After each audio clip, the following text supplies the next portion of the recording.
I spent 2 weeks driving around Stockholm trying to buy used PC parts in order to build the cheapest AI computer ever, and I got scammed 3 times. And when I finally was done with the build, my MacBook Air completely destroyed the computer, so it was all for nothing. This is what happened. So the idea was pretty simple, right? I was trying to build the cheapest possible computer that could handle local AI. So I set a budget of around $500 and decided I was going to try to source all of the parts used from Facebook Marketplace. So I started hunting. First I sourced the CPU, which was an AMD Ryzen 3600X. So I took my car and drove to the south of Stockholm. I got it for a good $63, which I was really happy with. But when I jumped in the car, I looked at the bottom of the processor and I saw that one pin was slightly bent. I managed to bend it back, but all in all it was a good first deal. Then I found this motherboard for $59. It was a good deal and the guy seemed totally normal. He told me, no worries, I'll include the shipping for you. So I sent him the money and then nothing happened. And I waited and nothing happened. So I texted the guy and still no answer. Then I called him, still no answer, and then finally he responded. He told me that he was in the middle of moving houses and that he couldn't find the motherboard in all the boxes with all the stuff he was moving. And if you're a kind person like me, you believe him even if it's stupid. So of course I told him, no worries, if you find it, please send it, but otherwise please send the money back. He never found it and he never sent the money back. So I needed to source another motherboard. Instead, I found this B450 motherboard for $45, which in itself was a pretty good deal. But the whole situation ended up costing me $104 when it could have just costed me $40–50. So this was not the best start and we had only just sourced 2 parts for the PC. By the way, I love iced coffee, but either way, then it was time for the RAM, and things didn't get smoother from here. So I found what I thought was 16 gigs of Corsair memory with 3200 MHz for only $40, which was a pretty good deal. The seller also lived like 5 minutes from my house, so I drove to him, and he was a little bit weird, but I thought, well, it's just a good deal, maybe he's just a little bit weird. Then I got the RAM, I took it back to my house, and then I looked at it, and something was off. On one of these RAM sticks, it said 32 gigs, 16 times 2, and on the other one it said 16 gigs, 8 times 2. So I paid $40 for 16 gigs of RAM, but I ended up getting 24 gigs of RAM, which seems like a good deal. However, the 16 gig RAM stick had 3600 MHz and the other one had 3200 MHz. This means that the read speeds are different on the RAM sticks, which if I install this in the computer, it will just cause a blue screen and die. But the good thing at least is that I paid for 16 gigs, but I got 24 gigs. So I just sold the 16 gig one separately, and then I sold the 8 gig one separately. And I actually managed to make the money back, and then even make $18 on top of that. So it was pretty good at least. So I had to get more RAM. Then I found this listing for these RAM sticks. And on the listing it said that these were going to be 8 gigs and 8 gigs, which equals to 16 gigs. So I ordered them for $35, which was a pretty good deal, but then I installed them in the computer, started the computer, and then I looked on my Windows system information and it said that I only had 8 gigs of RAM. So I was thinking maybe my computer just recognizes one of these and the other one doesn't get any connection. So I troubleshooted for like half an hour, and then eventually after troubleshooting I looked at this little text right here, and as you can see it says BLS 4G, which means that each one of these are only 4 gigabytes, which means I paid for 16 gigabytes, but I only got 8. So we got scammed once again. I wrote to the seller and it was clear that it was a mistake, so he was kind enough to give me half of the money back at least. Eventually I just found this Kingston ValueRAM for like $30, and honestly at this point I didn't care that it was ugly and didn't look as good as this one. I was just happy that I had the RAM. So the remaining parts I sourced for the build, the GPU was a Nvidia RTX 2060 for $104 with shipping, which is a pretty good deal. Only 6 gigs of VRAM, so it will be interesting to see how it performs with local AI models. I bought some random 256 gig SSD for $29. I managed to get a Corsair CX550M, which is a module power supply, for only $30. And then the case is this really nice looking Phantek with tempered glass that I got for only $23. And the best find for the entire build is the CPU cooler. I managed to source this AMD Wraith Prism fan for completely free. This fan is worth 30-40 bucks and it was completely new. He hadn't even used it once. So my theory on why he gave it away is that usually AMD gives you like a stock cooler when you buy the CPU, and I think the seller must have thought that this was the stock cooler, but when you buy high-end AMD processors, at least back in the days, you got this one for free.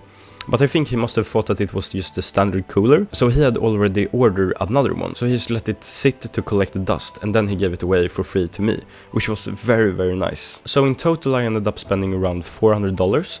It took me roughly 2 weeks to source all the parts of me driving around Stockholm like a maniac. And then I built it in one day, and I must say I am very happy with the outcome. Just have a look at it. It looks so good with the white case and the black details, and then with the tempered glass and the AMD cooler in the middle. I was very happy with the outcome.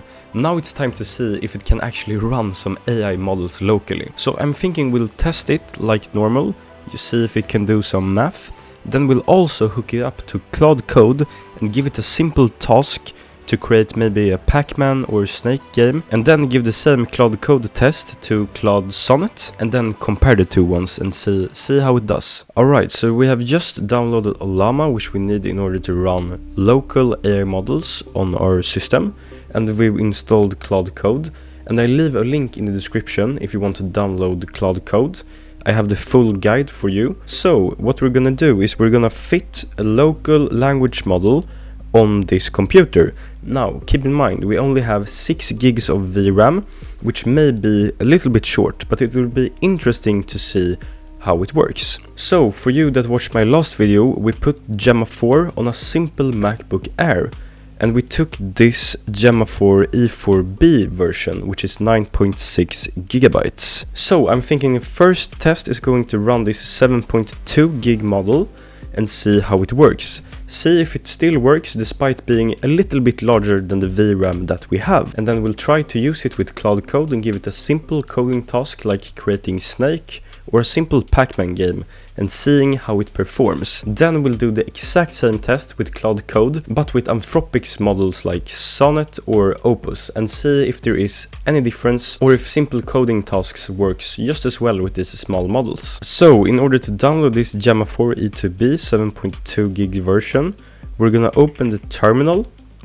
and then in the terminal we're gonna paste this command, Ollama pull Gemma 4 E2B, and this will initiate the download of the model. So the model will start downloading, and then once it's done we can try to use it. And then when it's downloaded we can do this command, Ollama launch Claude -- model Gemma 4, and then if we do this we will open Claude Code using our Gemma 4 model that is downloading, and then it will use that instead of using our Claude subscription. So all the coding we do is completely free. If it works I will be very impressed, but most likely you'll need a higher budget. Alright, so now we can see that the model is downloaded. Now we can use this command, Ollama run Gemma 4. Alright, so the model is live. As you can see we can send messages, so we can try it by typing what is 2 times 2 plus 5. That should be 9, right? So let's press enter, and here you can see it's analyzing the request, and the answer is 9. So that is working correctly. So if you want a better interface we can open the Ollama app, and then we have this model selected here, and we can type the same request. What is 2 times 2 plus 5? And this interface right here is it's looking like Gemini, Claude, ChatGPT, just like anything else. And as you can see we got the answer pretty quickly here, and we got 9. So the model is working despite being 1.2 gigabytes larger than the VRAM we have. Okay guys, this works really well. Now I want to try to use this with Claude Code for absolutely free. So you heard that right, we can code with this local model using Claude Code for absolutely free, since the model is running on our new built PC. So as you can see right here, Gemma 4 E2B.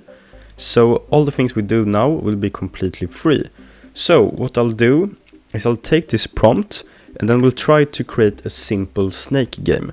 Then once we've made it, we'll evaluate the result, and then we'll do the exact same thing with Claude Sonnet or Claude Opus, and then we'll compare the results. So we can see if this small model actually can do some simple coding tasks. So we'll paste this prompt right here and then press enter.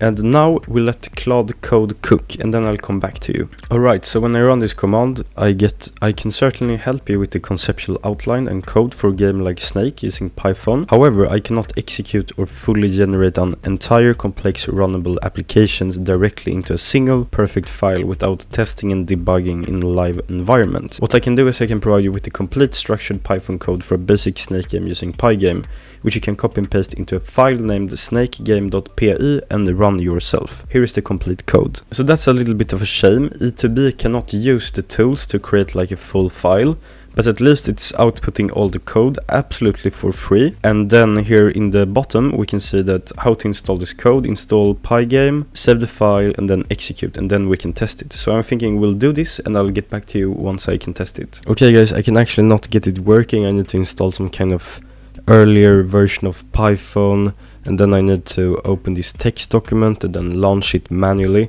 So I think we'll scrap this and then we'll just launch the normal Claude Code. So instead we'll use Sonnet 4.6 and see if we get any better results. We'll copy this prompt, paste it right here, and let Claude Code cook. So last time it took about like 2 minutes or something with the local model. So we'll see how long it will take for Sonnet 4.6. It worked for barely 30 seconds and it's already done. Alright, so now let's see if we can launch it.